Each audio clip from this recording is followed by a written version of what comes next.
परम चिदाकाश, परम ज्योति, अखंड ज्योति, महाचिदाकाश, स्वयं प्रकाश, संपूर्ण प्रकाश, पूर्ण ब्रह्म, अनंत तेजघन, अनंत चिदघन, परमाकाश, केवल अनंत शुद्ध तेजघन, परमाकाश, अखिल आत्मा, पूर्ण ब्रह्म, परमात्मा, परम चिदाकाश, परम ज्योति, अखंड ज्योति, अनंत पूर्ण परम चिदाकाश, परम शांति, स्वयं सिद्ध, स्वयं प्रकाश, स्वयं पूर्ण, स्वस्वरूप, यही सब कुछ है, इसके सिवा कुछ नहीं है। शून्यपास, अनंत कोटि, महाकल्पो है ही नहीं।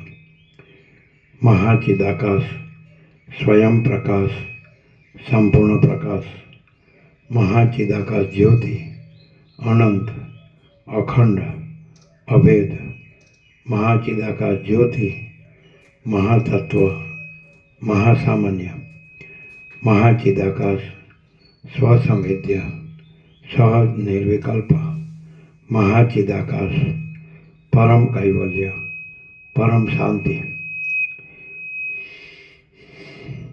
परम चिदाकाश, अनंत पूर्ण निरपेक्ष सत्य, अनंत संपूर्ण अपरिग्रह निर्भ्रांत निरपेक्ष, वशिष्ठ राम निर्गुणोत्तरार्ध राउंड 41मो राउंड।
आद्य परब्रह्म सद्गुरु देव की जय। ओम श्री परमात्मने नमः। सद्ग्रंथों शिरोमणि श्री योगवासिष्ठ महारामायण निर्वाण प्रकरण उत्तरार्ध सर्ग 5मो पेज नंबर 1162 सर्ग 5मो। आ 5મા સર્ગમાં જીતેન્દ્રિય પુરુષને જ શાસ્ત્ર સફળ થાય છે, બીજાને નથી થતું એ વાત વશિષ્ઠજી પોતાને ભૂષુંડે કહેલી વિદ્યાધરની કથાથી સિદ્ધ કરી બતાવશે। વિદ્યાધરની કથા, વિદ્યાધરના પ્રશ્ન। વશિષ્ઠ બોલ્યા, ચિત્તનો અને ઇન્દ્રિયોનો વિષયો તરફ દોડવાનો જે સ્વભાવ છે તેને પ્રથમ જીતી લઈ પછી જે વિવેકમાં પ્રવૃત્તિ કરે તેને વિવેકાદી તત્કાળ સિદ્ધ થાય છે। જે બુદ્ધિરહિત મૂળ પુરુષે મનના અને ઇન્દ્રિયોના સ્વભાવને અંદરથી જીતેલો નથી તે સંયમ વિનાના પુરુષને જેમ રેતીમાંથી ગમે તેટલી મહેનત કરીએ તો પણ તેલ નીકળતું નથી તે રીતે કદી પણ ઉત્તમ પદની પ્રાપ્તિ થતી નથી। જેમ નિર્મળ વસ્ત્ર આદિ પદાર્થમાં તેલનું બિંદુ તરત લાગી જાય તેમ શુદ્ધ ચિત્તવાળા પુરુષમાં થોડો ઉપદેશ પણ તરત લાગી જાય છે। અને જો વિવેક વિચારાદી સાધનવાળા ન હોવાથી ક્ષુદ્ર ચિત્તવાળા છે તેમનામાં જેમ અરીસાના કાચમાં મોતી ચોંટી શકતું નથી તેવી રીતે ઉપદેશ લાગી શકતો નથી। આ બાબતમાં એક પુરાતન ઇતિહાસ પ્રાચીન વૃદ્ધો કહે છે કે જે મને આગળ કોઈ વખત મેરુ પર્વતના ઉપરના ભાગમાં ભૂશુંડે કહ્યો હતો. મેરુ પર્વતના શિખરની કોઈ એક ગુફામાં એકાંતમાં મેં અગાઉ અધ્યાત્મશાસ્ત્ર સંબંધી કથાના પ્રસંગમાં એક વખત ભૂશુંડજીએ પૂછ્યું કે મૂળ બુદ્ધિવાળો અને સ્વચ્છંદી જ્ઞાન વગરનો કોઈ પુરુષ ઘણા લાંબા કાળ સુધી ચિરંજીવ રહ્યો હોય તેઓ તમારા સ્મરણમાં છે? એ પ્રમાણે મારા પૂછવાથી, હે પ્રિય રામચંદ્રજી, એ પૂછ્યું ન હોય, ભૂસુંડીને પૂછ્યું.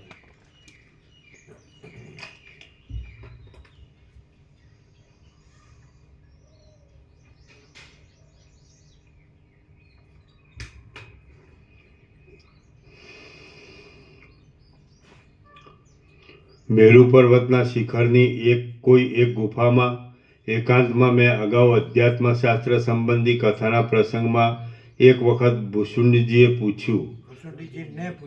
ભૂશુંડજીને પૂછ્યું એવી રીતે જ કર્યું.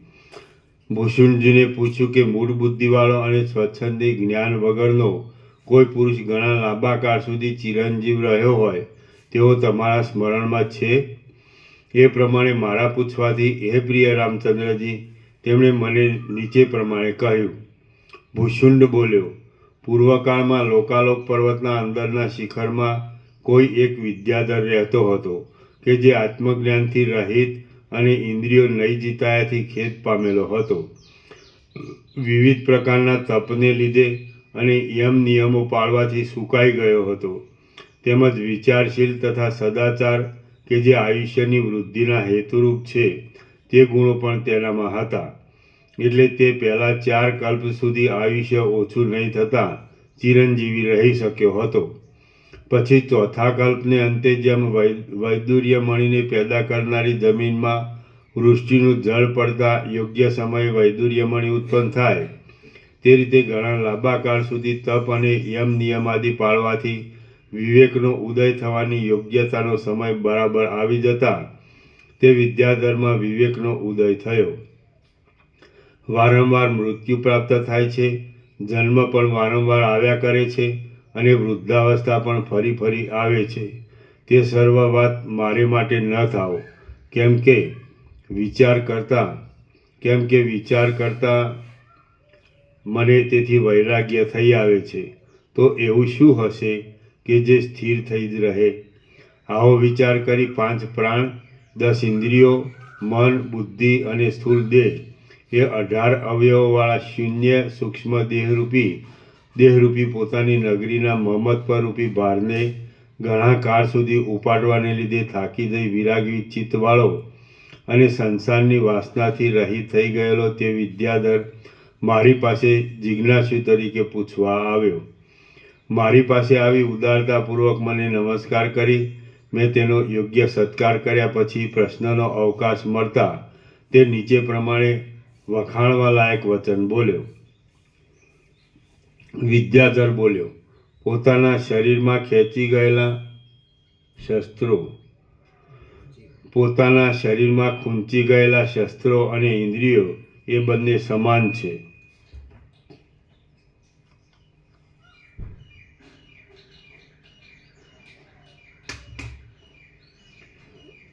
વિદ્યાધર બોલ્યો, પોતાના શરીરમાં ખૂંચી ગયેલા શસ્ત્રો અને ઇન્દ્રિયો એ બંને સમાન છે કે જેઓ ઉપરથી કોમળ જણાય છે, દુઃખ પેદા કરનાર છે, પથ્થરથી પણ દ્રઢ બળવાળા મજબૂત છે અને મનુષ્યને છીન ભીન કરી નાખવામાં બહુ ચતુરતાવાળા છે.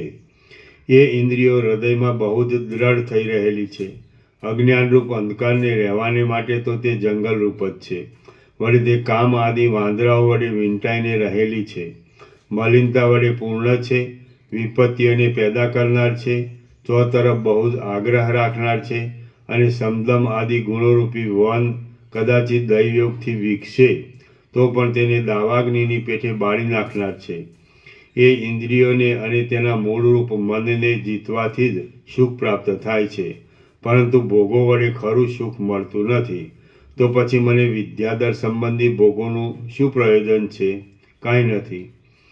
શ્રી યોગ વાસિષ્ઠ મહારામાયણમાં નિર્વાણ પ્રકરણના ઉત્તરાર્ધનો વિદ્યાધર પ્રશ્ન નામનો સર્ગ 5મો સમાપ્ત.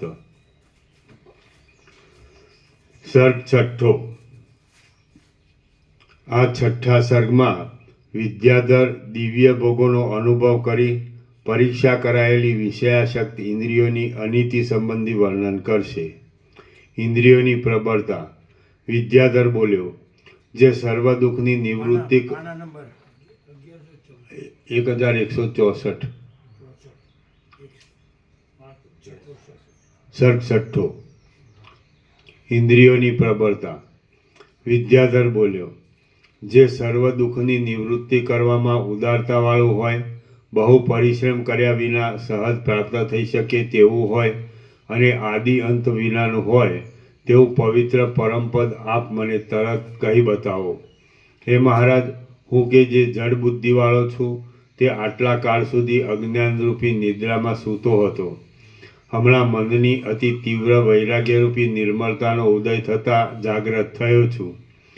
હું મનના મહાવ્યાધિરૂપ કામાદિક વિકારો વડે તપી ગયેલો, અજ્ઞાન વડે ઉત્પન્ન થનારી દુષ્ટ વાસનાઓમાં ગૂંચવાઈ ગયેલો અને હું અમુક દેહાદિરૂપ છું એવી રીતે અનાત્મ વસ્તુમાં આત્મબુદ્ધિના ભાવરૂપી અજ્ઞાનને લીધે જેનું ખરાબ ફળ છે તેવા કર્મ વડે વીંટાયેલો છું.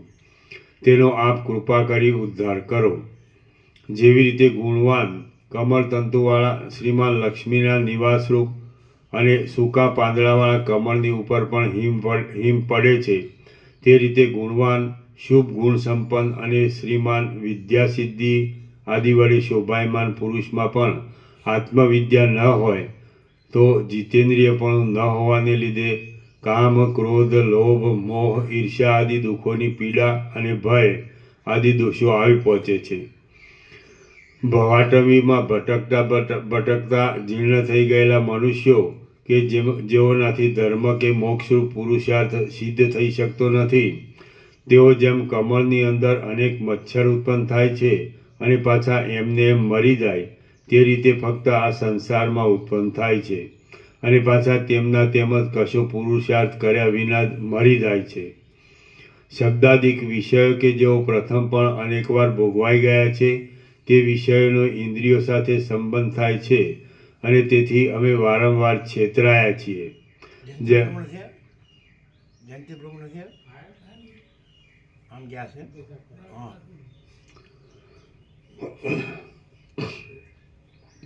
શબ્દાદિક વિષયો કે જેઓ પ્રથમ પણ અનેકવાર ભોગવાઈ ગયા છે તે વિષયોનો ઇન્દ્રિયો સાથે સંબંધ થાય છે અને તેથી અમે વારંવાર છેતરાયા છીએ.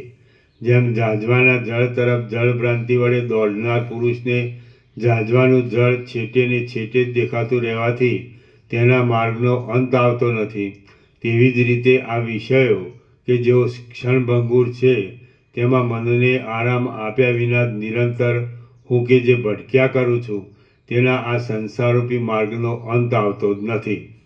ઉપરથી જ મધુર દેખાતા ક્ષણભંગુર સંસારમાં જ જન્મ મરણાદિના હેતુરૂપ અને થોડી વારમાં જ વિકાર ઉત્પન્ન કરી દેનારા વિષયો ખરેખર મને ભય ઉત્પન્ન કરે છે. હે પ્રિય ભુષુંડીજી, માન અને અપમાનથી ભરેલી દુષ્ટ અહંકારી પુરુષોની મનોહર જણાતી અને વિવેકીઓની પ્રતિકૂળ ભાસતી આ વિદ્યાધરની લક્ષ્મીની સાથે અને તેવી જ જાતના દોષવાળી સ્ત્રી સાથે હવે હું રમવાનો નથી. પુષ્પો વડે સુકોમળ અને કલ્પવૃક્ષની લતાઓ વડે સર્વજાતના વૈભવોની શોભાને આપનાર ચૈત્રરથ નામના બગીચાની ભૂમિ મેં જોઈ. મેરુ પર્વતની કુંજોમાં, વિદ્યાધર લોકોના શહેરોમાં, અનેક ઉત્તમ વિમાનોમાં અને સુંદર પવનના સમૂહવાળા સ્થળોમાં મેં વિહાર કર્યો. હારો આદિ આભૂષણો વડે શણગારેલા દેવતાઓના મનોહર વિલાસવાળી લોકપાલોની નગરીઓમાં, દેવતાઓની સેનાઓમાં અને સ્ત્રીઓની ભુજલતામાં પણ મેં આરામ લીધો, પરંતુ તેમાંનું કશું ઉત્તમતાવાળું કે યોગ્ય છે નહીં. સર્વ માનસિક દુઃખરૂપી ઝેરની ગરમી લાગવાથી બળી ગયા જેવું જ છે, જેથી ભસ્મની પેટે સાવ ફોગટ લાગે છે. હે પ્રિય ભુષુંડીજી, આ વાત હમણાં જ વિવેકનો ઉદય થતાં મારા જાણવામાં આવી છે. બહારના સૂર્યાદિકના અને અંદર આત્મજ્યોતિના પ્રકાશની સહાય લઈ મનને પોતાના વિષય તરફ લઈ જઈ દૂષિત કરવા સારું રૂપનું અવલોકન કરવા તૈયાર થઈ રહેલો અને સ્ત્રીઓના મુખને જોવાને માટે આતુરતાવાળા ચક્ષુ વડે હું દુઃખને પ્રાપ્ત થયેલો છું. સ્ત્રી આદિ દેહમાં અમુક વસ્ત્રાભૂષણ આદિ શોભા ઉત્પન્ન કરનાર છે અને અમુક રક્ત માંસ અસ્થિ આદિ શોભાકારક નથી. એવા વિવેચનને નહીં કરતા એ ચક્ષુ માત્ર પોતાના રૂપ વિષયને જ અનુભવ કરનાર હોવાથી અવસ્તુ મિથ્યા વસ્તુ તરફ પણ દોડે છે. મરણાદિક અનર્થો કે જેઓ અનર્થ માત્રમાં મુખ્ય દરજ્જે ગણાય છે, તેમને ઉત્પન્ન કરનારા દુર્વ્યસનોમાં તે વિષયના સંબંધથી દૂષિત થઈ તેમાં આસક્તિ બંધાયાથી પતંગિયાની પેઠે આંધળું બની જઈ તેમાં જ તત્પર થઈ રહેલું અને નાના પ્રકારના બંધનો વડે બંધાઈ ગયેલું ચિત્ત જ્યાં સુધી વિપત્તિ વડે ઘેરાઈ જઈ તેને પરાધીન થતું નથી ત્યાં સુધી તે વિષયમાંથી શાંત થતું જ નથી. હે પ્રિય ભૂષુંડજી, આ નાક પણ અનેક અનર્થો ઉત્પન્ન કરવાની ચારે તરફ પ્રસિદ્ધ રીતે દોડ્યા કરે છે. તેની જેમ કોઈ તેજ ઘોડો નથી રોકી શકતો, તેમ હું રોકી રાખવાને સમર્થ થઈ શકતો નથી. અતિ દોષવાળી ઘ્રાણ ઇન્દ્રિય કોઈ અતિ દોષવાળા મહાદુષ્ટ શત્રુની પેઠે શ્લેષ્મ આદિ દુર્ગંધી જળને ચાલવાની પરનાર રૂપ અને મુખના શ્વાસ સાથે સંબંધ રાખનાર નાકની બખોલમાં મને નાખી દીધો છે. અમુક ભક્ષ્ય છે અને અમુક અભક્ષ્ય છે ઇત્યાદિ વિચારથી રહિત અનીતિવાળી આ જીભે ઘણા કાળ સુધી મને કૃમિ, કીટ અને પશુ આદિ અધમ યોનિઓરૂપી પર્વતોમાં સંપૂર્ણ રીતે રખડાવ્યો છે કે જે યોનિઓમાં બળવાનમાં ગજ અને બુદ્ધિમાનમાં શિયાળ શ્રેષ્ઠ હોવાથી રક્ષક ગણાય છે. જેમ ઉનાળામાં અતિ તીક્ષ્ણ કિરણવાળા સૂર્યનારાયણનો સખત તડકો રોકી શકાતો નથી, તે રીતે ચામડીને ચંદન, વનિતા આદિના સ્પર્શમાં જે કંઈ લાલચુપણું છે તે હું રોકી રાખવાને સમર્થ થઈ શકતો નથી. હે મહારાજ, જેમ ખડની તૃષ્ણા હરિણને જોઈ તૃણ વડે ઢંકાયેલા ઊંડા કૂવામાં નાખી દે, તેમ કાનને મધુર લાગે તેવા શબ્દોના સ્વાદની બહુ ઈચ્છા રાખનાર કાનની ઇન્દ્રિય મને વિપત્તિમાં નાખે છે. મારા તરફ વિનય ભાવે આવેલી, મારું પ્રિય કરનારી, આજ્ઞામાં રહેનારા નોકર વર્ગોએ નિવેદન કરાયેલી અને વાજા તથા ગાયનો વડે મિશ્ર એવી ઉત્તમ શબ્દ રચના મેં સાંભળી છે. વૈભવ વડે મનને હરણ કરનારી અને મધુર શબ્દ કરનાર મણિમય ભૂષણોથી તથા મણિરૂપ ભૂષણોથી શોભતી એવી સ્ત્રીઓ, લક્ષ્મીઓ, દિશાઓ, સમુદ્રો તથા પર્વતોના તટો એ સર્વ મેં જોયા. આજ્ઞામાં રહેનાર સ્ત્રીજનોએ આણેલા સ્વાદિષ્ટ અને ચમત્કારને લીધે ચિત્તનું આકર્ષણ કરનાર તથા તજવીજ વડે તૈયાર કરેલા હોવાથી બહુ ગુણવાળા મીઠા, ખાટા આદિ 6 રસોનો મેં ઘણા લાંબા કાળ સુધી સ્વાદ લીધો.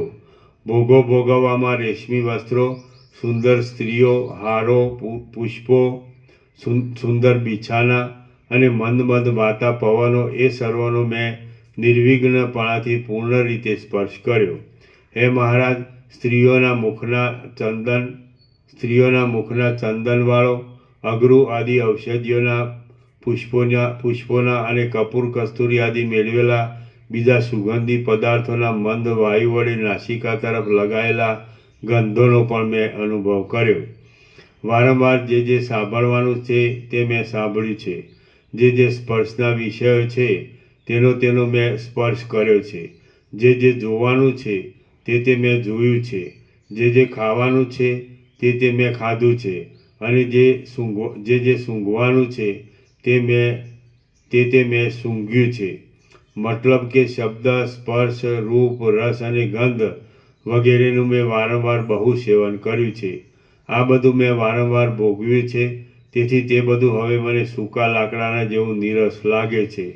તો હવે હું કોનું સેવન કરું તે આપ જ મને તરત કહો. બ્રહ્માથી માંડીને નાના તણખલા સુધી સર્વ દુષ્ટ ભોગોના સમૂહને હજારો વર્ષો સુધી ભોગવવામાં આવે તો પણ તેથી તૃપ્તિ થતી જ નથી.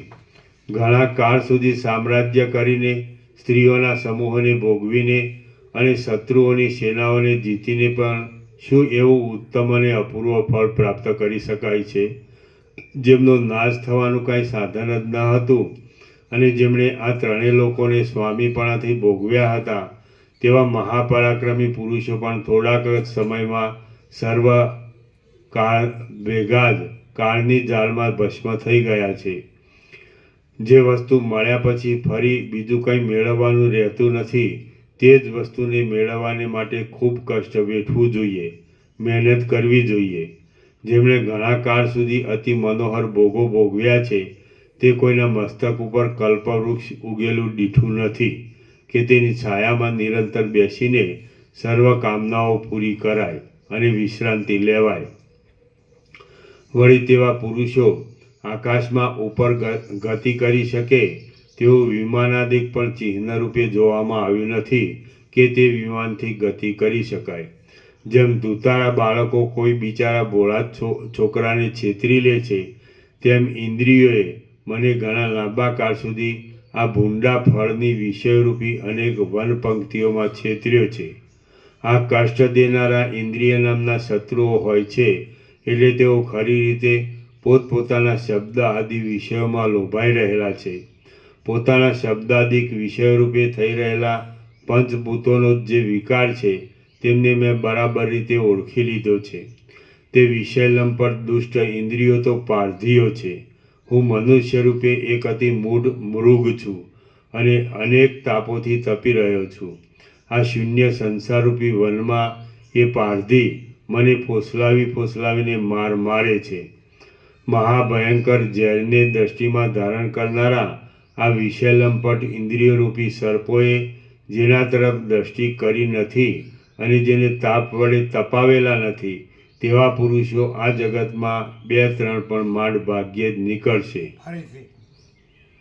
મહાભયંકર ઝેરને દ્રષ્ટિમાં ધારણ કરનારા આ વિષયલંપટ ઇન્દ્રિયોરૂપી સર્પોએ જેના તરફ દ્રષ્ટિ કરી નથી અને જેને તાપ વડે તપાવેલા નથી, તેવા પુરુષો આ જગતમાં 2-3 પણ માંડ ભાગ્યે જ નીકળશે.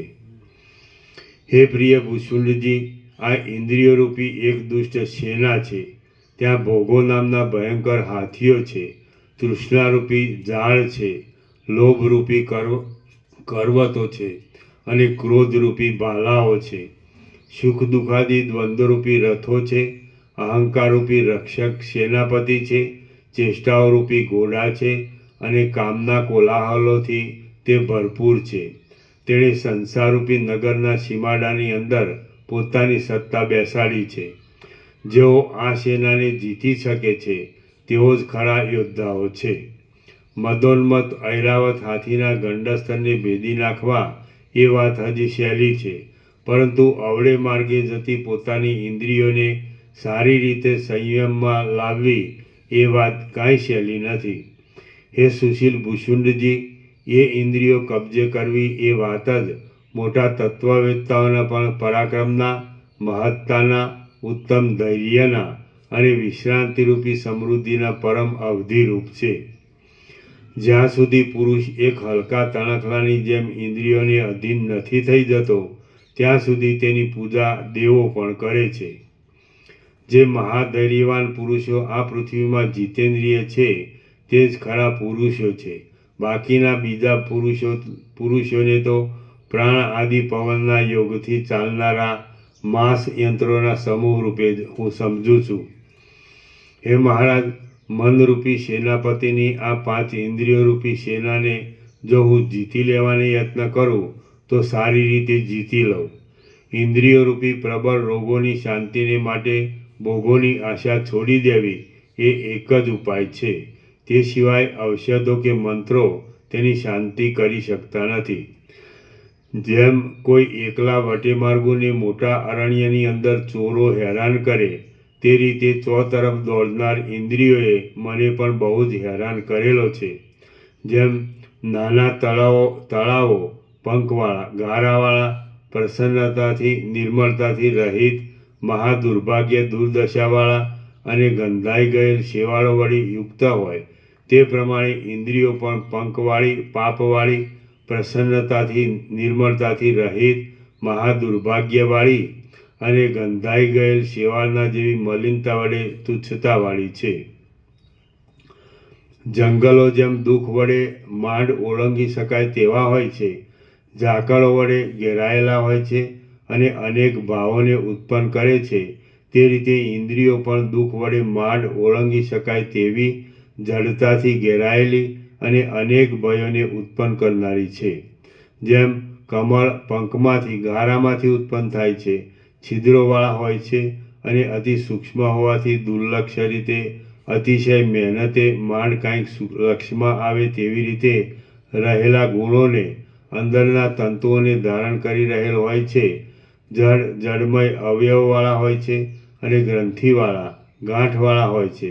તેમ ઇન્દ્રિયો પણ પંખમાંથી એટલે પાપમાંથી ઉત્પન્ન થયેલી છે, છિદ્રોવાળી છે, અતિ સૂક્ષ્મ હોવાથી દુર્લક્ષ રીતે અતિ ઘણી મહેનતે માંડ કંઈક લક્ષ્યમાં આવે તેમ રહેલા ગુણોને વાસનાઓને ધારણ કરી રહેલી છે, જડ અવયવવાળી છે અને ગ્રંથિ અહંકારરૂપી ગાંઠ વડે યુક્ત છે.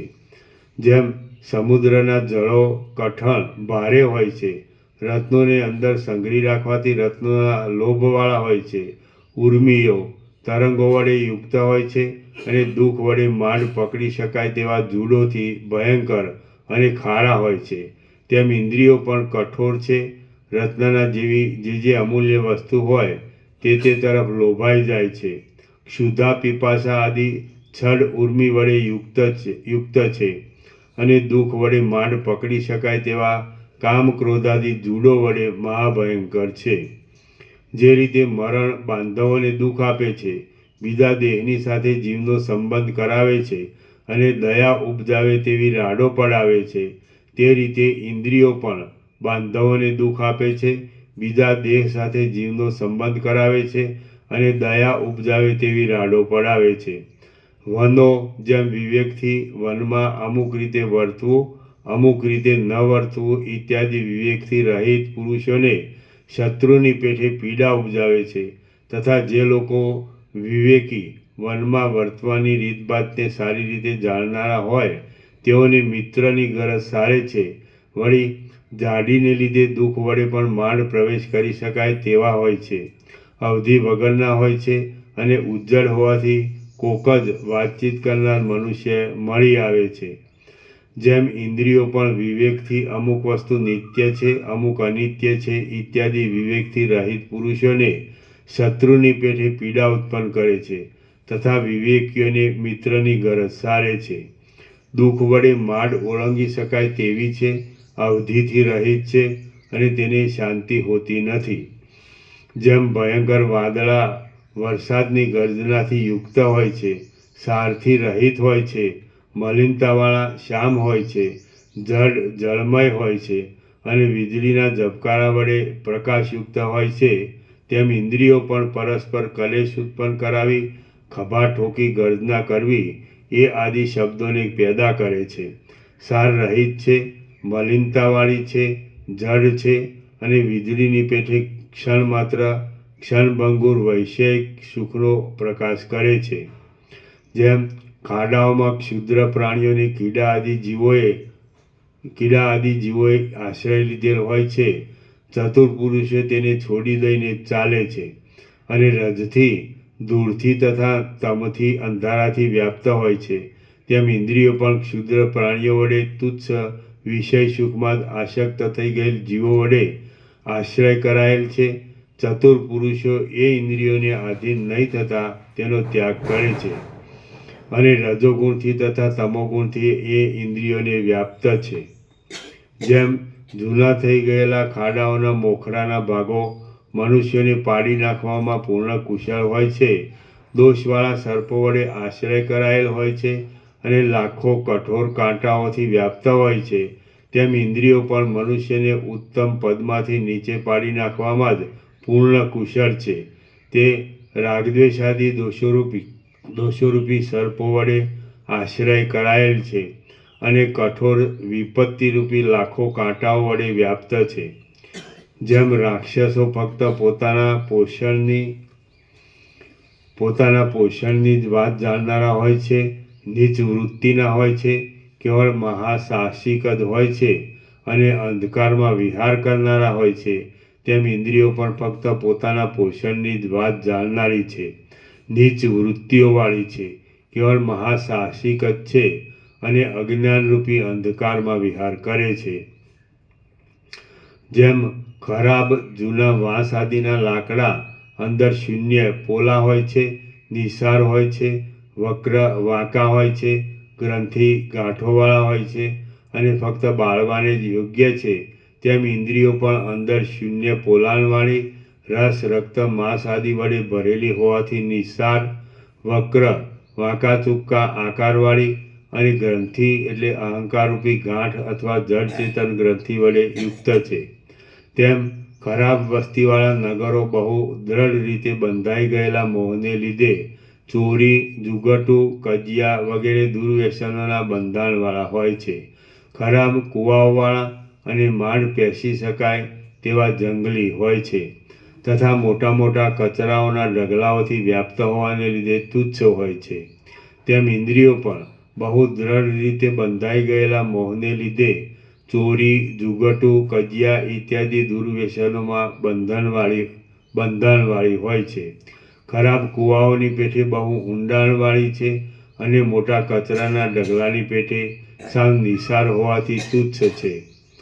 જેમ કુંભારોના ચાકડાઓ ઘટ આદિ અનંત પદાર્થોના કારણરૂપ છે, ભ્રમ વડે ફરવાની ક્રિયા વડે યુક્ત હોય છે અને પંખવાળા ગાળાવાળા હોય છે, તેમ ઇન્દ્રિયો પણ ઘટ આદિ અનંત પદાર્થોના કારણરૂપ છે, ભ્રાંતિ વડે યુક્ત છે અને પંખવાળી પાપવાળી છે. શરણાગત પુરુષોનો ઉદ્ધાર કરનારા હે ભૂષુંડજી, હું કે જે ઉપર જણાવ્યા પ્રમાણે ઇન્દ્રિયોએ ઉત્પન્ન કરેલ અનેક આપત્તિરૂપી સાગરમાં ડૂબેલો છું અને સર્વસ્વનો ત્યાગ કરી કશો પણ પરિગ્રહ નહીં રાખતા આપને શરણે આવેલો છું. તેનો આપ કૃપા વડે ઉદય પામનારા તત્વજ્ઞાનના ઉપદેશથી ઉદ્ધાર કરો. કેમ કે આપ જેવા જે કોઈ દયાળુ સાધુઓ આ જગતમાં સર્વનાથી શ્રેષ્ઠપણે વર્તી રહ્યા છે, તેઓનો સમાગમ કરવો એટલે તેમને શરણે જવું તે શોકનો અત્યંત નાશ કરનાર છે, એમ ઉત્તમ શાસ્ત્રો અને વિવેકી પુરુષો કહે છે. શ્રી યોગવાસિષ્ઠ મહારામાયણમાં નિર્વાણ પ્રકરણના ઉત્તરાર્ધનો વૈરાગ્ય વર્ણન નામનો સર્ગ 6 સમાપ્ત. સર્ગ 7. આ 7મા સર્ગમાં જગત બ્રહ્મરૂપ છે, દુઃખકારક અજ્ઞાન જ જગતરૂપે થઈ રહેલ છે અને અહંકારરૂપ બીજમાંથી જ જગતરૂપ વૃક્ષ ઉત્પન્ન થઈ જાય છે એ કહેવામાં આવશે. સંસાર વૃક્ષનું વર્ણન. ભૂષુંડ બોલ્યો, હે મહારાજ, પછી તેના એ પવિત્ર વચન સાંભળી તેના પ્રશ્ન અનુસાર જ મેં અતિ સ્પષ્ટ પદવાળી વાણી વડે તેને નીચે પ્રમાણે કહ્યું. હે વિદ્યાધરોના અધિપતિ, કાંઈક ભાગ્યોદય થઈ જવાથી મોહલક્ષ્મીને પ્રાપ્ત થવા માટે તમે અજ્ઞાનરૂપી નિદ્રામાંથી ઠીક જાગી ગયા છો અને હમણાં ઘણે લાંબે દિવસે આ સંસારરૂપી અંધારા કૂવાની બખોલમાંથી હે વિદ્યાધરોના અધિપતિ, કાંઈક ભાગ્યોદય થઈ જવાથી મોહલક્ષ્મીને પ્રાપ્ત થવા માટે બોધલક્ષ્મી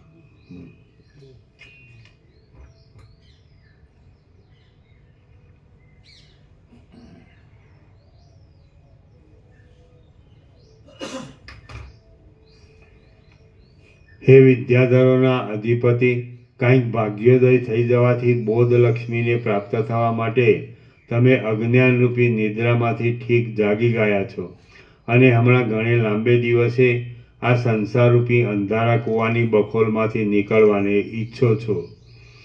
આ અત્યંત વિવેકવાળી આ તમારી પવિત્ર બુદ્ધિ જેમ અગ્નિ વડે અતિ વ્યાપ્ત થઈ રહેલો સુવર્ણ રસનો સમૂહ અતિ કાંતિ વડે દીપી નીકળે તે રીતે બહુ દીપે છે.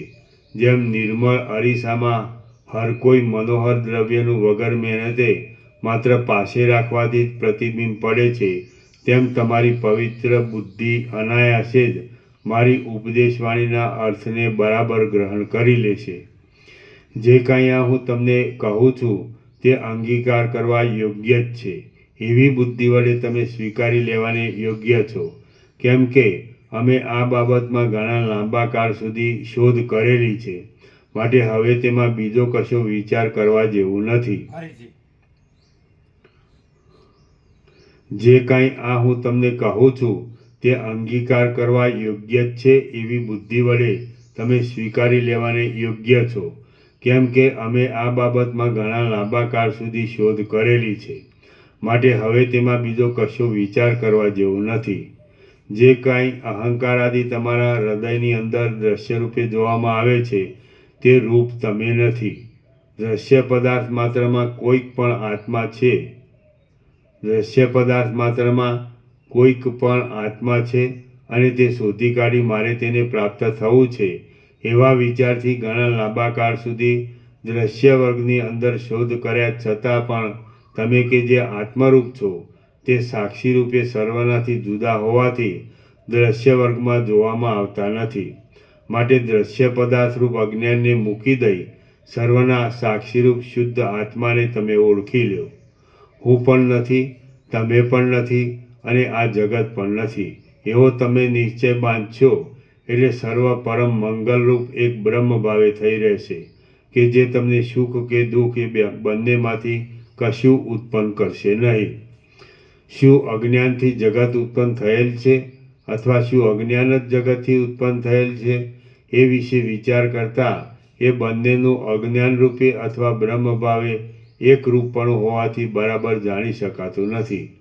આ જગત દેખાવમાં આવતા છતાં જાજવાના જળની પેઠે અવસ્તુરૂપ હોવાથી મિથ્યા જ છે.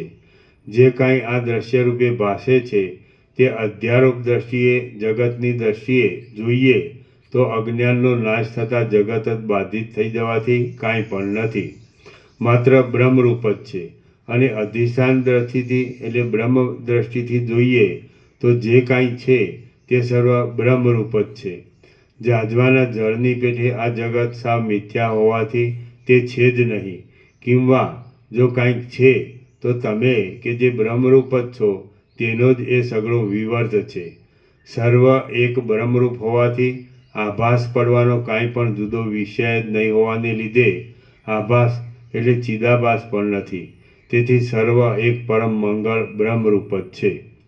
જગતનું મૂળ બીજ અહંકાર જ છે એમ તમે સમજો. એ અહંકારરૂપી બીજમાંથી જ પર્વતો, સમુદ્રો, પૃથ્વી, નદીઓ અને રાજાઓ ઇત્યાદિ સહિત જગતરૂપ એક જબરજસ્ત વૃક્ષ ઉત્પન્ન થાય છે. અહંકારરૂપ સૂક્ષ્મ બીજમાંથી જ આ જગતરૂપ વૃક્ષ ઉત્પન્ન થાય છે. વિષયોમાં આસક્તિ થવારૂપી રસ વડે ભરેલા નીચેના લોકો જગતરૂપ વૃક્ષના મૂળરૂપ છે. અશ્વિની આદિ 27 તારાઓનો સમૂહ તેની મોટી કળીઓ રૂપ છે. બીજા નાના નક્ષત્રોનો સમૂહ તેની નાની કળીઓ રૂપ છે. વાસનાઓ તે જગતરૂપ વૃક્ષના ફૂલના ગુચ્છાના સમૂહરૂપ છે. પૂર્ણચંદ્ર એ તેના ફળના ગુચ્છારૂપ છે. સ્વરલોક, જનલોક, તપલોક અને સત્યલોક ઇત્યાદિ મોટા લોકોના સમૂહ એ જગતરૂપ વૃક્ષના અંતરના કોતરોના ભાગરૂપે છે. મેરુ પર્વત, મંદરાચળ અને સહ્યાદ્રી આદિ પર્વતો તેના પાંદડાની હારરૂપ છે. 7 સમુદ્રો તેના ક્યારારૂપ છે. પાતાળ એ તેના મૂળની રહેવાની જગ્યારૂપ છે. સત્યયુગ આદિ યુગો ધર્મરૂપ સારને અંદરથી કોતરી ખાવાથી તેના ગણરૂપ છે. ગણ નામના જીવડા લાકડાને અંદરથી ફોલી ખાય છે. જુદા જુદા યુગોના વર્ષ, અયન, ઋતુ, માસ ઇત્યાદિ અનેક ગૌણ કાળો એ જગતરૂપ વૃક્ષના પર્વરૂપ છે. અજ્ઞાન તે જગતરૂપ વૃક્ષની ઉત્પન્ન થવાની જગ્યારૂપ છે. સર્વ જીવો એ તેના પક્ષીઓ રૂપ છે. ભ્રાંતિ માત્ર એ તેના મોટા સ્તંભરૂપ થડરૂપ છે. ભ્રાંતિ જ્ઞાન એ તેના મોટા સ્તંભરૂપ એટલે થડરૂપ છે. અને તત્વજ્ઞાન વડે જે મોક્ષ થવો તે એ જગતરૂપ વૃક્ષને બાળી નાખવાના દાવાનળરૂપ છે. ઇન્દ્રિયો વડે પદાર્થોનો સંબંધ થવો અને મન વડે સંકલ્પ વિકલ્પ થવા એ સર્વ જગતરૂપ વૃક્ષના સુગંધના સમૂહરૂપ છે. આ અનંત આકાશ તેના વિશાળ વનરૂપ છે. નેત્રની પાંપણો અને બંને હોઠો કે જે નેત્ર તથા હાસ્યરૂપ મોતીને પ્રકટ કરવામાં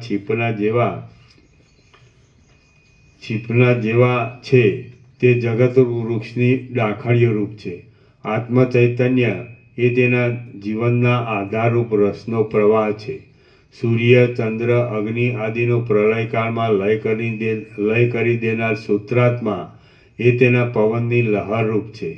પ્રતિદિન ઉદય અને અસ્તને પ્રાપ્ત થનારી અને ચપળ ચંદ્રમાની તથા સૂર્યની કાંતિ તે જગતરૂપી વૃક્ષની પુષ્પમંજરી છે. સૂર્યની સાથે સૂર્યનો પ્રકાશ પડતા ભમનારું અંધારું તે જગતરૂપ વૃક્ષના ફરનારા ભમરાઓ રૂપ છે. આ જગતરૂપ વૃક્ષ સાવ મિથ્યા છતાં સત્યની પેઠે પાતાળને, સર્વ દિશાઓને અને અંતરિક્ષ લોકને પૂર્ણ કરીને વ્યાપ્ત થઈ રહેલું છે. તેનું અહંકારરૂપ બીજું હું જ એવું કાંઈ પણ છે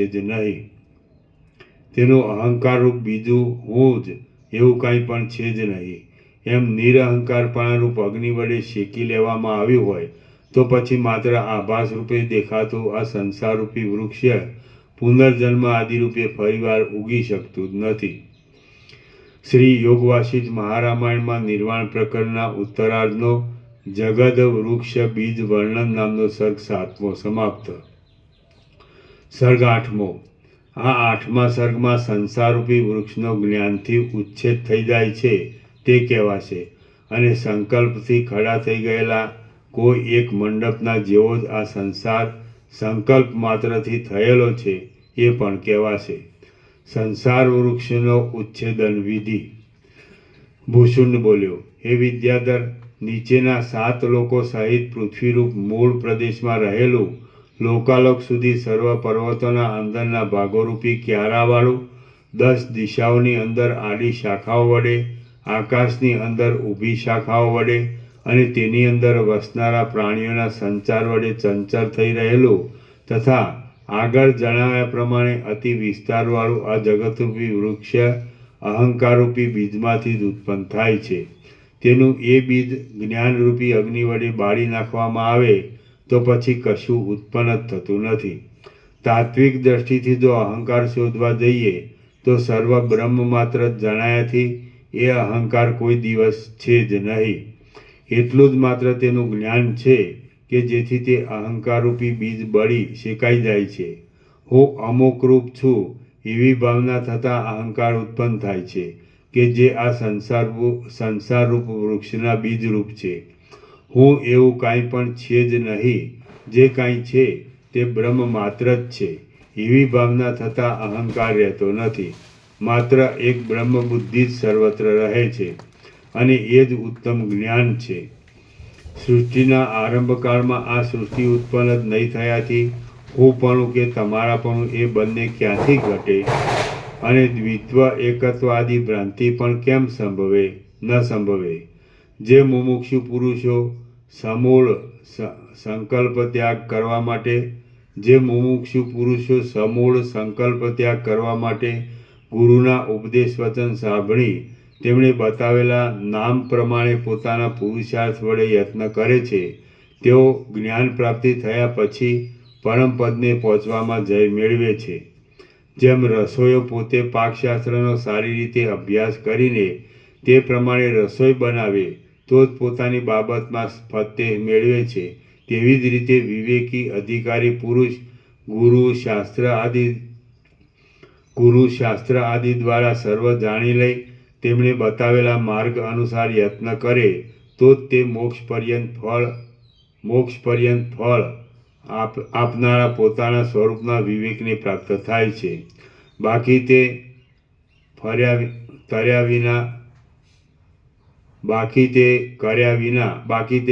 વિના ફક્ત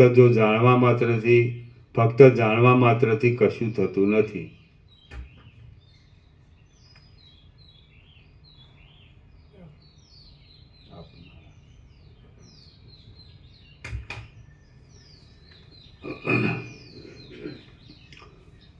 જેમ રસોઈયો પોતે પાકશાસ્ત્રનો સારી રીતે અભ્યાસ કરીને તે પ્રમાણે રસોઈ બનાવે તો જ પોતાની બાબતમાં ફતેહ મેળવે છે, તેવી જ રીતે વિવેકી અધિકારી પુરુષ ગુરુ શાસ્ત્ર આદિ દ્વારા સર્વ જાણી લઈ તેમણે બતાવેલા માર્ગ અનુસાર યત્ન કરે તો જ તે મોક્ષ પર્યંત ફળ આપનારા પોતાના સ્વરૂપના વિવેકને પ્રાપ્ત થાય છે. બાકી તે કર્યા વિના ફક્ત જાણવા માત્રથી કશું થતું નથી. આ જગત, સ્વપ્ન, ઇન્દ્રજાળ આદિની પેઠે કેવળ ચૈતન્ય તત્વનો જ ચમત્કાર છે. તે વિના બીજું કાંઈ જ નથી એમ તમે સમજો.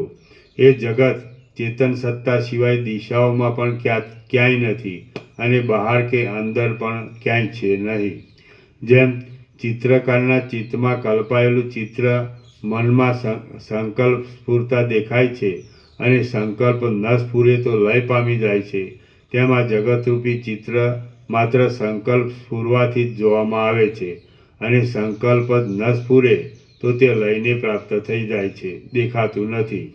મોટા થાંભલાઓવાળો, મુક્તામણી વડે બનાવેલો અને અનેક લક્ષ યોજન સુધી સુવર્ણના મનોહર ચિત્રો વડે શોભતો કોઈ એક મંડપ છે કે જે મેરુના જેવા કાંતિમાન ગુગળ વડે ઉપરના ભાગમાં શોભાવાળા હજારો મણિયોના થાંભલાઓથી વીંટાયેલો છે અને કોઈ ઠેકાણે હજારો ઇન્દ્રધનુષ્યના જેવો અને કોઈ ઠેકાણે પ્રલયકાળના સંધ્યાકાળના વાદળાના જેવો મનોહર દેખાય છે. જે મંડપની અંદર વસનારા સ્ત્રીઓ, પુરુષો અને બાળકોની ક્રીડાને માટે એકબીજાની વચમાં પર્વતો, નદીઓ, જંગલો, હાથીઓ, ઘોડાઓ, દેવતાઓ, પશુ પક્ષીઓ અને મનુષ્યો ઇત્યાદિ નાના પ્રકારની રચનાવાળા પ્રાણીઓરૂપી બીજો તથા તેના ઉપભોગના સાધનો વડે ચારે તરફથી ભરપૂર અંધકારનો નાશ કરનાર મણિયો, દીવાઓ, સૂર્ય, ચંદ્ર આદિ વડે પ્રકાશ થતાં લોકોની વ્યવહારમાં પ્રવૃત્તિ થવાથી શબ્દો વડે યુક્ત થઈ રહેલ, કોઈ ઠેકાણે અંધકારથી અને કોઈ ઠેકાણે પ્રકાશથી વિચિત્ર તરેની શોભાને ધારણ કરનાર પાતાળ, સ્વર્ગ આદિ બીજા લોકોરૂપી સંપુટો તે મંડપમાં મૂકવામાં આવ્યા છે. ક્રીડા સંબંધી શોભાની ખાણરૂપ એ મંડપની અંદર સુગંધ વડે મનોહર અને ચપળ મેઘ પંક્તિઓના જેવા ચંચળ પાંદડાને ધારણ કરી રહેલા કલ્પવૃક્ષો છેદાઈ જઈ સ્ત્રીઓના કર્ણભૂષણ આદિ અલંકારોમાં ઉપયોગી થાય છે. એ મંડપની અંદર બાળકના શ્વાસથી પણ ડોલતા અતિ હલકા કુલાચલ પર્વતો બાળકોને રમવાના દડાઓરૂપી કલ્પાયેલા છે. એ મંડપની અંદર સંધ્યાકાળના વાદળા દિશાઓરૂપી સ્ત્રીઓના કર્ણાભૂષણ રૂપે કલ્પવામાં આવેલા છે અને શરદ ઋતુના વાદળા દિશાઓરૂપી સ્ત્રીઓના ચામર તરીકે કલ્પાયેલા છે. એ મંડપની અંદર પ્રલયકાળના વાદળા વીંઝણાઓ રૂપે કલ્પવામાં આવ્યા છે અને આ આખું પૃથ્વીનું તળ જુગતું રમવાની ચોપાટ તરીકે કલ્પાયેલું છે તથા તારાઓથી શોભતું આકાશ એક ચંદરવા તરીકે ગણવામાં આવ્યું છે.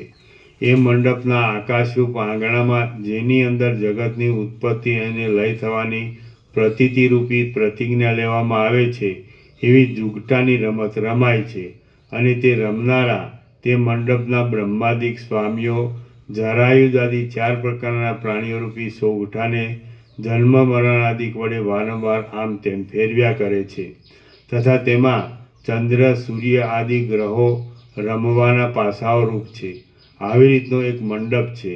એમ સંકલ્પ કરનારા પુરુષને તે સંકલ્પ જ ઘણો લાંબા કાળ ભાવના કરવાથી આબેહૂબ કેમ જાણે નજર આગળ તરતો જ હોય તેમ થઈ જઈ સાચાના જેવો ભાસે છે.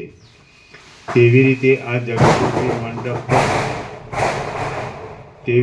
જગતરૂપી મંડપ પણ વિધાતાના સંકલ્પ માત્રથી ઉત્પન્ન થયેલો છે અને ચિત્રકારના ચિત્તમાં રહેલા ચિત્રની પેઠે તે માત્ર ચૈતન્ય તત્વના ચમત્કાર રૂપ છે અને મિથ્યા છતાં સંકલ્પ માત્રથી તે સ્ફુરી આવે છે.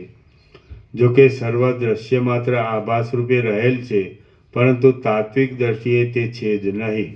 ફક્ત કોઈ માયાવીની માયાની પેઠે મિથ્યા છતાં પણ કોણ જાણે ક્યાંથી ઉત્પન્ન થયેલ હોય તેમ જોવામાં આવે છે. જેમ સોનાની અંદર કંકણ, કુંડળ આદિ ભાવો રહેલ છે તે રીતે સંસાર પણ ચૈતન્ય તત્વના ચમત્કારની અંદર જ રહેલો છે કે જે સંસાર સંકલ્પનો ક્ષય થતાં તરત ક્ષય પામી જાય છે. હવે સંકલ્પ કરવો અથવા સંકલ્પ ન થવા દેવો એ બંને વાત તમારા પોતાના ખાસ તાબાની જ છે. માટે જેમ તમારી ઈચ્છા હોય તેમ તમે કરો. જે પુરુષ કરવા યોગ્ય કર્મનો જોકે ત્યાગ કરતો નથી, પરંતુ અન્નપાન આદિ અહિક આલોક સંબંધી ભોગની સામગ્રી અને દાન યજ્ઞ આદિ પારલૌકિક પરલોક સંબંધી ભોગની સામગ્રી એ બંનેમાં નિષ્કામ હોવાથી કાંઈ પણ ફળની અભિલાષા રાખતો નથી, તેવા વિતરાગ પુરુષનો આ છેલ્લો જન્મ છે. હે શુદ્ધ બુદ્ધિમાન વિદ્યાધર, ત્રણ લોકને પવિત્ર કરવાવાળી, મહાપવિત્ર અને પૂર્વની અવિવેક દશાના કરતાં વળી કાંઈ બીજી તરહની વિવેક પદવીને તમે પ્રાપ્ત થઈ ગયેલા છો. તમારા આ મનના સંકલ્પ બળથી પણ ઉત્તમ એવી પદવીથી હવે તમે નીચે પડશો નહીં. માટે વાણી અને મનના વ્યાપાર રહિત મન વાણી વડે અગમ્ય શુદ્ધ ચિદ્રૂપ પરમાત્માનું અવલંબન રાખી મન આદિ સર્વ દ્રશ્ય વર્ગને છોડી દો. શ્રી યોગવાસિષ્ઠ મહારામાયણમાં નિર્વાણ પ્રકરણના ઉત્તરાર્ધનો માયા મંડપ વર્ણન નામનો સર્ગ 8મો સમાપ્ત. સર્ગ 9મો. આ 9મા સર્ગમાં જગતની ઉત્પત્તિ, લય, સત્તા, સ્ફૂર્તિ ઇત્યાદિ સર્વ ચેતનને આધીન હોવાથી અને એ સગળો ચેતનનો ચમત્કાર હોવાથી જગત પણ ચિન્માત્ર છે એમ કહેવાશે.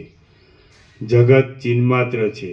ભૂષુંડ બોલ્યો, હે નિષ્પાપ વિદ્યાધર, દ્રશ્ય વર્ગને તેમાં રહેલ ક્રિયા, ગુણ, દોષ એ આદિને તથા તેને દ્રષ્ટારૂપે જોનારા તેથી જુદા જણાતા જીવ ચૈતન્યને એ સર્વને તત્વદ્રષ્ટિથી મિથ્યા સમજી તે તરફ કાંઈ લક્ષ્ય નહીં આપતા નિર્મળ જળની અંદર પ્રતિબિંબ રૂપે રહેલા સૂર્યકિરણની પેઠે તાપથી રહિત થઈ જઈ શાંતપણાથી સર્વત્ર ભરપૂર પ્રકાશમય એક શુદ્ધ ચિદાત્મા રૂપ થઈને તમે રહો. જેમ પરસ્પર એકબીજાના ધર્મોનું વિરુદ્ધપણું હોવા છતાં સમુદ્રમાં જળમાં એક સરખી રીતે વડવાનલ રહેલો છે, તે રીતે દ્રશ્ય વર્ગ પોતે ચૈતન્ય તત્વના કરતાં અચેતન વગેરે વિરુદ્ધ ધર્મવાળો હોવા છતાં સમાનપણાથી એ ચેતન સત્તાની અંદર જ આભાસ રૂપે રહેલો છે. કેમ કે તે જળ વર્ગમાં જે ચૈતન્યની પ્રતીતિ થાય છે તે ચેતન સત્તાથી જ છે. જેમ અગ્નિની જ્વાળાના નાશનું અને ઉત્પત્તિનું કારણ પવન જ છે, તે રીતે જગતમાં જણાતા જળ અને ચેતન એ બંને ભાગના હેતુરૂપ એક ચેતન સત્તા જ છે. કારણ કે તેઓનું ચેતનપણું ચૈતન્ય સત્તાને જ અધીન છે. હું એવી કાંઈ પણ વસ્તુ છે નહીં. જે કાંઈ છે તે ચૈતન્ય છે. એ પ્રમાણે તમે કેવળ ચૈતન્ય આત્મામાં શાંત થાઓ અને પછી જેવું થઈ રહેવાય તેવા થઈને રહો. જેમ નિર્મળ જળની અંદર વ્યાપી રહેલું દૂધ અગ્નિ વડે જળનો નાશ થઈ જતાં પણ પોતે બહાર જળ બળી જતાં તેથી જુદું અને અંદર જળ ભેગું થયું હોય ત્યારે તેની અંદર બાકી રહે છે, તે રીતે તમે કે જે ચૈતન્ય છો તે સર્વ પદાર્થોની અંદર અને બહાર રહેલા હોવાથી તે પદાર્થોનો નાશ થઈ જાય તો પણ અવશેષ જ રહો છો. હે પ્રિય વિદ્યાધર, હું એવું કાંઈ અહંકારનું જુદું સ્થાન છું જ નહીં. જે છે તે ચૈતન્ય આત્મા જ છે.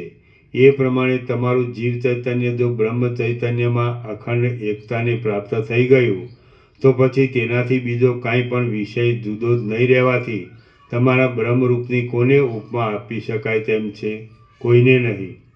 દેવતાઓ અને દાનવો સહિત પાતાલોક, ભૂલોક અને સ્વર્ગલોક કેમ જાણે મૂર્તિમાન ખડા થઈ રહેલા હોય તેમ દેખાતું નથી, અને પ્રીતિ, હર્ષ, ક્રોધ, યુદ્ધ, જય પરાજય ઇત્યાદિ નાના પ્રકારના ભાવો બતાવવાથી તથા ભાગી જવું, દોડવું ઇત્યાદિમાં ઉતાવળું થવારૂપી બીજા પણ ભાવો બતાવવા વડે કેમ જાણે તે વખતના ક્રિયા થવાના કાળને મૂર્તિમાન રીતે બતાવતું હોય તેમ વ્યાકુળતાનો દેખાવ આપતું ભીંતમાં રંગમય ચિત્રમાં આલેખેલ જગત જેમ ભીંતની અંદર આલેખેલા કોઈ એક મુનિના પૂતળાની પેઠે ભીંતમાં ભીંત રૂપે વ્યાપાર રહિત થઈ રહે તેમ માયામાં પ્રતિબિંબિત થયેલ સબલ બ્રહ્મ ઈશ્વરરૂપી ચિત્રમાં આલેખેલું આ દ્રશ્યમાન જગતરૂપી ચિત્ર પણ શુદ્ધ ચિદાકાશરૂપી ભીંતની અંદર શુદ્ધ ચિદાકાશ કે જે પોતાનું વાસ્તવ સ્વરૂપ છે તે રૂપે જ રહેલ છે.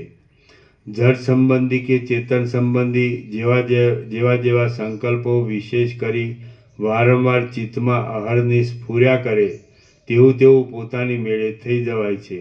માટે જેમ તમારી ઈચ્છા હોય તેમ તમે કરો. જેમ સૂર્યના કિરણો ઝાંઝવાના જળ રૂપે ભ્રાંતિ વડે પ્રતીતિમાં આવે છે, પરંતુ તેનું વાસ્તવ સ્વરૂપ જાણનારા પુરુષને તે તરફ જવા આવવામાં અટકાવ કરી શકતા નથી, તેમ ચિદાત્માના ચમત્કારો જ ચૈતન્યરૂપ આકાશની અંદર ભ્રાંતિ વડે જગતના આકારે દેખાય છે. પરંતુ જાણવાનું સર્વ જેણે જાણી લીધેલું છે એવા જ્ઞાની પુરુષને તે શુદ્ધ ચૈતન્ય જણાયાથી તેના પારમાર્થિક વિચારમાં તે કાંઈ અટકાવ કરનાર થતું નથી. જેને આંખમાં તિમિર રોગ થયો હોય તે પુરુષને આકાશની અંદર કેશ, મશક આદિ જેવા આકારોની પ્રતીતિ થવી વગેરે અને ભ્રાંતિ સ્ફુરી આવે છે. તે રીતે આ સંસારમાં જ રચ્યા પચ્યા રહેનાર અને અજ્ઞાનરૂપ અંધકાર વડે વ્યાપ્ત થયેલ દ્રષ્ટિવાળા પુરુષને પોતાના આત્મામાં જગતરૂપ ભ્રાંતિ સ્ફુરી આવે છે. ઉપર જણાવ્યા પ્રમાણે જગત, તમે અને હું સર્વ ખરી રીતે બ્રહ્મ સ્વરૂપ જ છે. ફક્ત આભાસ માત્ર જ છે, માત્ર અજ્ઞાનને લીધે જ દેખાય છે. તાત્વિક દ્રષ્ટિએ જોતાં એ જગત થયેલું જ નથી અને અજ્ઞાન દ્રષ્ટિએ જોતાં થયેલું જણાય છે. સૂર્યના કિરણોમાં ભ્રાંતિ વડે રચાયેલા ગંધર્વનગરના જેવું આ જગત વ્યવહાર દશામાં ભિંત આદિમાં ચિત્રરૂપે આલેખાયેલા જગતની પેઠે દેખવા માત્ર જ છે. બાકી તેને જગતરૂપે જોવા જઈએ તો આકાશની લતાની પેઠે તે સત્ય નથી. શ્રી યોગ વાસિષ્ઠ મહારામાયણમાં નિર્વાણ પ્રકરણના ઉત્તરાર્ધનો ચિત્ત નાસ્તિ યોગ નામનો સર્ગ 9મો સમાપ્ત. સર્ગ 10મો. આ 10મા સર્ગમાં નિર્વિકાર કારણથી રહિત બ્રહ્મ જ યથાસ્થિત રહેલ છે. આ 10મા સર્ગમાં નિર્વિકાર કારણથી રહિત બ્રહ્મ જ યથાસ્થિતપણે રહેલ છે. તે અને કોઈ કાળે અથવા કોઈ સ્થળે જગત ઉત્પન્ન થયેલ નથી એ વાત કહેવામાં આવશે. બ્રહ્મ નિર્વિકાર છે અને જગત મિથ્યા છે. ભૂષુંડ બોલ્યો, ચૈતન્ય તત્વથી જુદા જણાતા આ જળ જગતની જે કાંઈ સ્ફૂર્તિ થાય છે તે ચેતન સત્તાથી જ છે એમ તમે સમજો. જેમ જળમાં પડછાયા રૂપે પડેલો અગ્નિ ભિન્ન રૂપે દેખાતા છતાં જળથી જુદો કહી શકાતો નથી, તેમ જળ વસ્તુ તત્વદ્રષ્ટિએ ચેતન સત્તાથી જુદી નહીં હોવાથી જળ ચેતન એ બંને જરા પણ જુદા કહી શકાતા નથી. માટે જળ ચેતનનો અભેદ હોવાથી તમે દેહ વગેરે માપવાળા આકારનો આધાર રાખ્યા વિના ચિત્રકારના ચિત્તમાં બુટ્ટા રૂપે ઉઠેલ ચિત્રની અંદરના પરમ તત્વની પેઠે અનેક ગંધર્વનગરના અધિષ્ઠાનરૂપ આકાશની પેઠે કાંઈ વિક્ષેપ નહીં પામતા સ્વસ્થ થઈને રહો. જેમ ચંચળતા વિનાના નિર્મળ જળની અંદર કાંઈક ફીણના પરપોટાનો સૂક્ષ્મ ભાવ ભવિષ્યમાં થવા માટે રહેલો જ હોય છે, તેમ બ્રહ્મ કે જે માયાનો સંબંધ થતાં ઈશ્વર પદ વડે સંબોધાય છે તે સર્વશક્તિમાન હોવાથી તેની અંદર સૂક્ષ્મ રૂપે જળ શક્તિ પણ રહેલી જ છે. પરંતુ જેમ કારણ વિના જળમાં સૂક્ષ્મ ભાવથી રહેલો ફીણનો ઝીણો પરપોટો પણ ઉત્પન્ન થતો નથી, તેમ સાત્વિક દ્રષ્ટિએ જોતાં એ અદ્વિતીય પરમ તત્વમાં માયા જ નહીં હોવાથી નિર્વિકાર બ્રહ્મમાંથી કારણ વિના સૃષ્ટિ આદિ કાંઈ ઉત્પન્ન જ થતું નથી. આ સૃષ્ટિની સ્થિતિ કારણ વિના જ ભ્રાંતિ માત્રથી જોવામાં આવે છે અને તેનું કારણ શોધવા જઈએ તો કશું દેખાતું નથી. માટે જગત આદિ કાંઈ ઉત્પન્ન પણ થતું નથી અને તેનો નાશ પણ થતો નથી. કારણનો અત્યંત અભાવ હોવાથી જગત આદિ કાંઈ પણ થયેલું જ નથી અને જેમ ઝાંઝવાનું જળ દેખવામાં આવતા છતાં મિથ્યા જ છે, તેમાં જગત નજરથી દેખાતા છતાં પણ સાવ મિથ્યા જ છે. બ્રહ્મ કે જે અનંત છે, જન્મ આદિ વિકારથી રહિત છે અને શાંત છે, તે જ આ સર્વ દ્રશ્યરૂપે ભ્રાંતિથી જોવામાં આવે છે.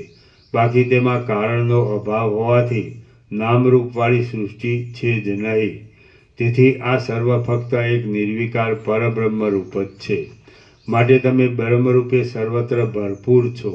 શિલાના અંદરના ગર્ભની પેઠે છેદ અને ભેદ વિનાના છો, અને આકાશના અંદરના ભાગની પેઠે નિર્વિકાર છો, તથા તેને લીધે જન્મથી રહિત છો, નિરવયવ છો અને જ્ઞાન સ્વરૂપ છો. વ્યવહાર દ્રષ્ટિએ જોતાં તમે સર્વમાં કાંઈ અનિર્વચનીય રૂપે રહ્યા છો, અને તાત્વિક દ્રષ્ટિએ જોતાં સર્વ મિથ્યા હોવાથી તમે કશામાં કોઈ પણ રૂપે નથી.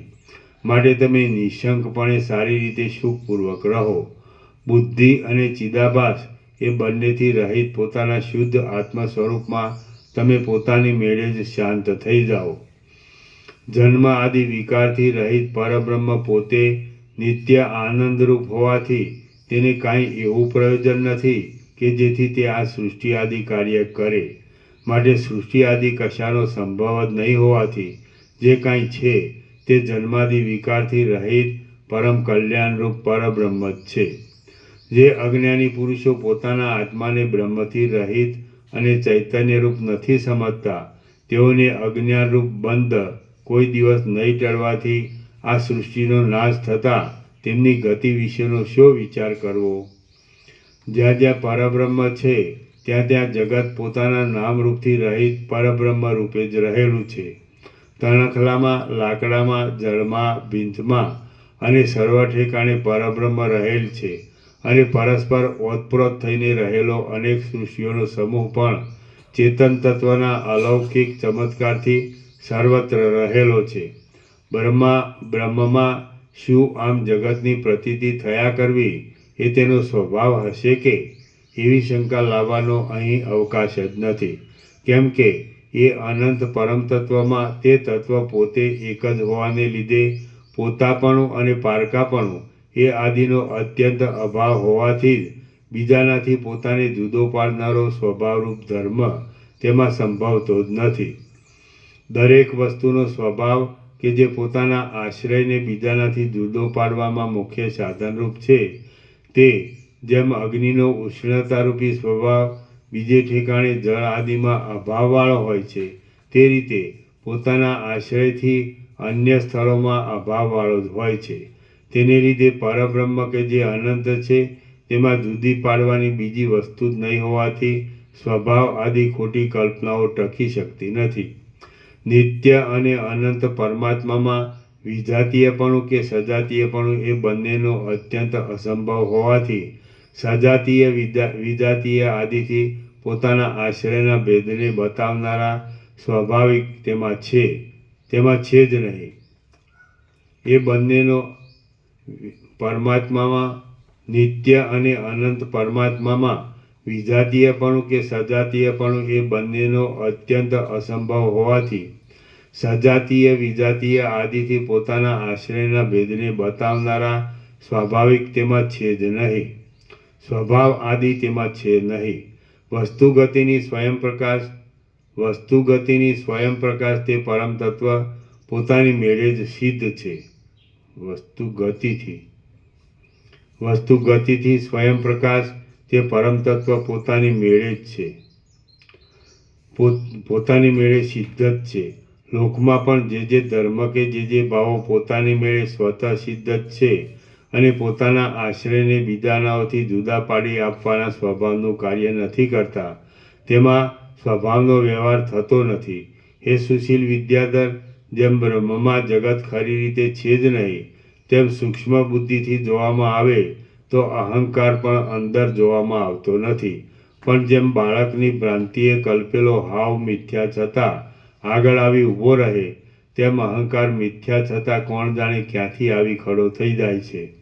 અહંકારના નામરૂપને છોડી દઈએ તો જે શેષ રહે તે પરબ્રહ્મ જ છે, અને અહંકારને નામરૂપ સહિત માની લઈ તેના સ્વરૂપની તત્વદર્શીથી શોધ કરીએ તો તે મિથ્યા હોવાથી ક્યાંય જતો રહે છે.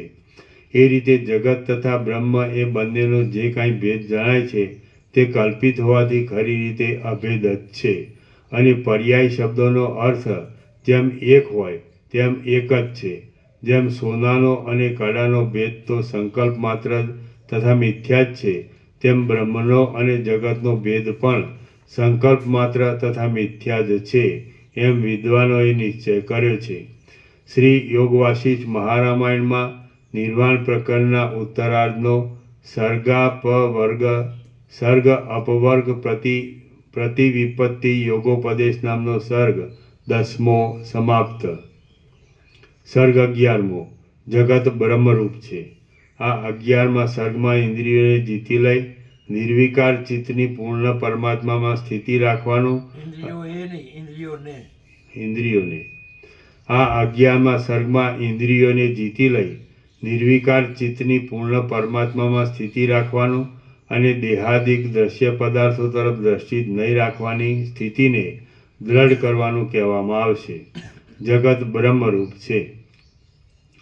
ભૂષુંડ બોલ્યો, વસ્ત્રાદિકથી રહિત એવા પોતાના દિગંબર શરીરમાં વસ્ત્રો વાગે અથવા પ્રિય શસ્ત્રો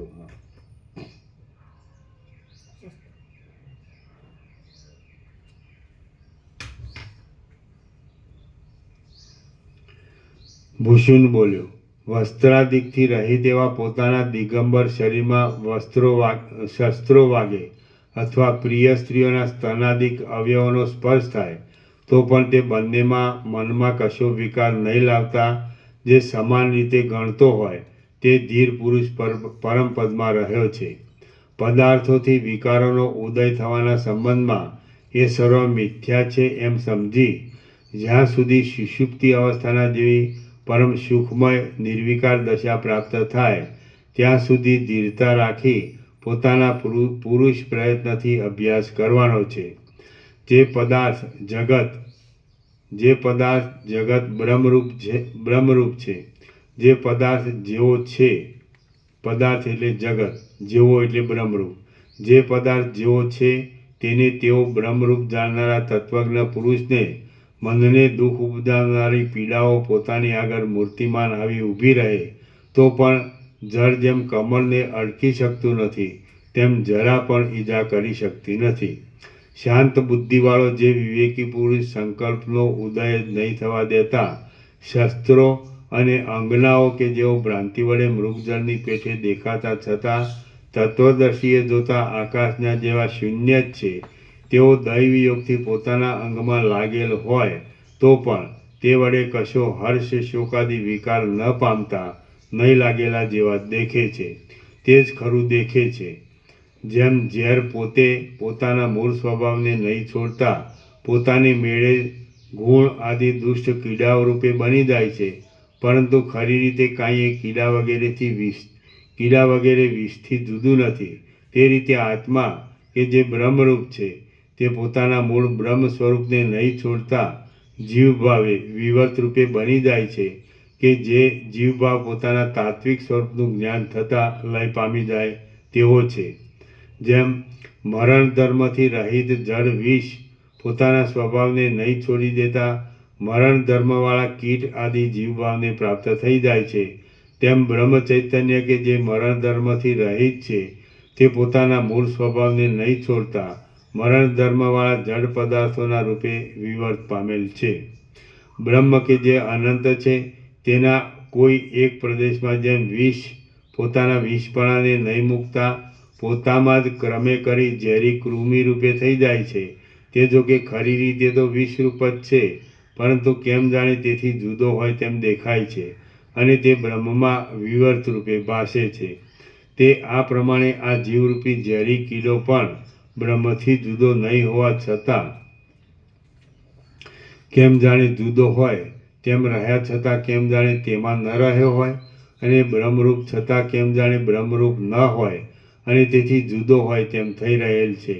તેને બ્રહ્મદ્રષ્ટિથી જોઈએ તો જન્મ કે મરણ સાથે કશો સંબંધ જ નથી અને જીવ દ્રષ્ટિએ તેને જન્મ મરણની દશા જોવામાં આવે છે. દેહ ઇન્દ્રિય અને વિષયરૂપે પદાર્થોમાં અમુક હું છું અને અમુક મારું છે એવી આસક્તિ વડે નહીં બંધાતા પોતાના સ્વરૂપને નહીં ભૂલી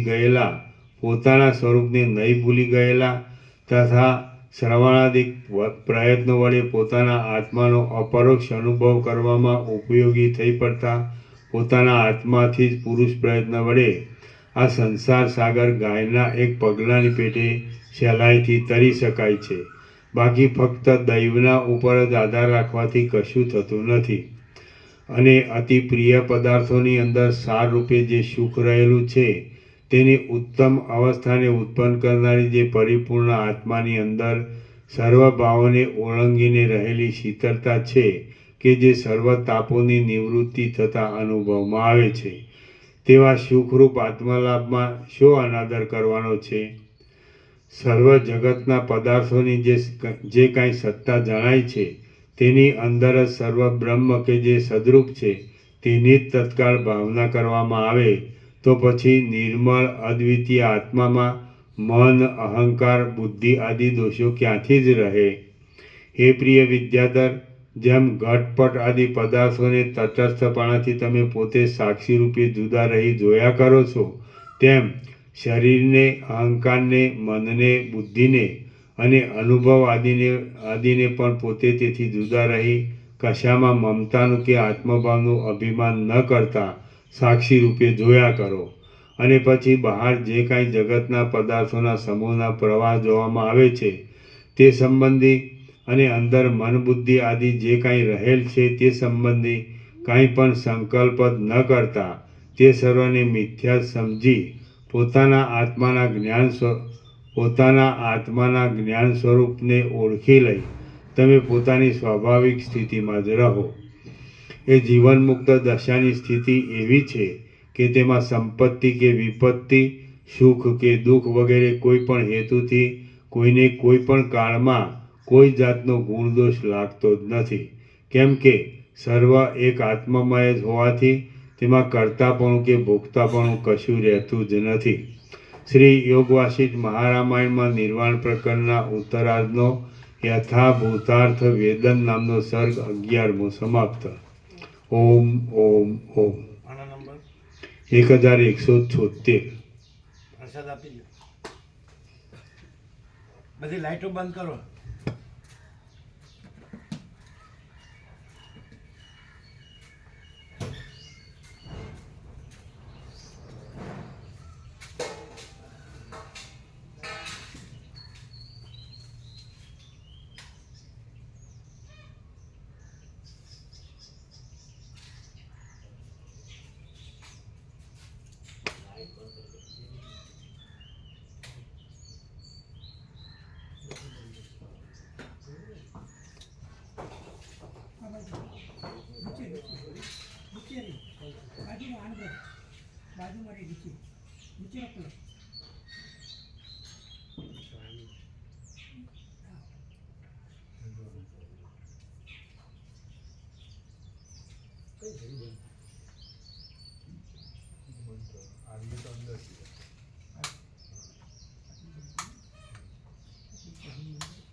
બહારની બંધ કરી.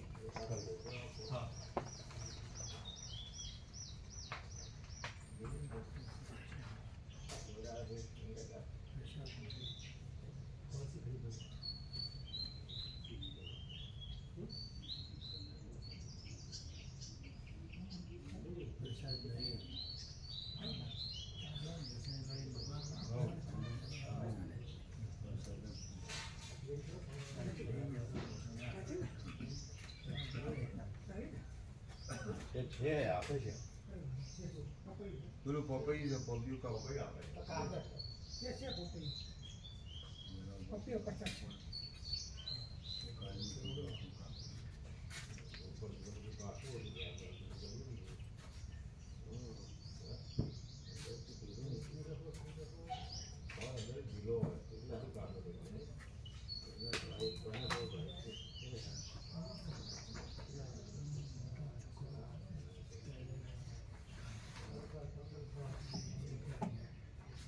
ક્યાં ગયા? આનંદ પ્રભુ, કાકા પ્રભુ ક્યાં ગયા? ઓસરીમાં એક વાયર લટકે છે, પેલી બહારની ઓસરીમાં જોઈ લેજો.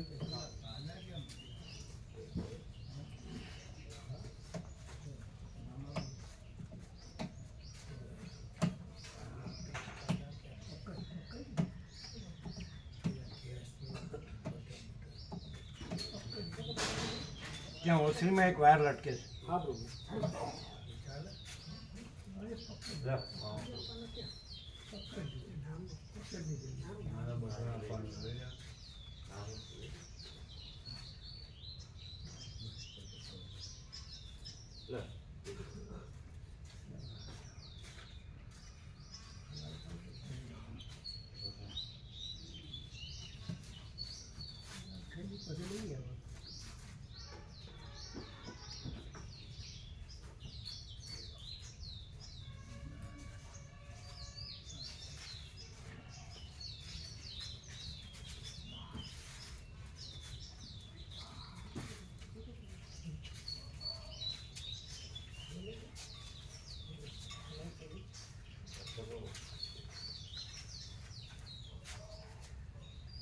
એ પેલા બે બાકી છો કાકા પ્રભુ આનંદ પ્રભુ તમે બાકી તમે લઈ લો हमने लेवन हुई अब निकलते हैं ना अभी किस में जाएंगे देगाम दत्त आनंद प्रभु साथी ऐसा ऐसी जगह हाँ बोले अच्छा ठीक है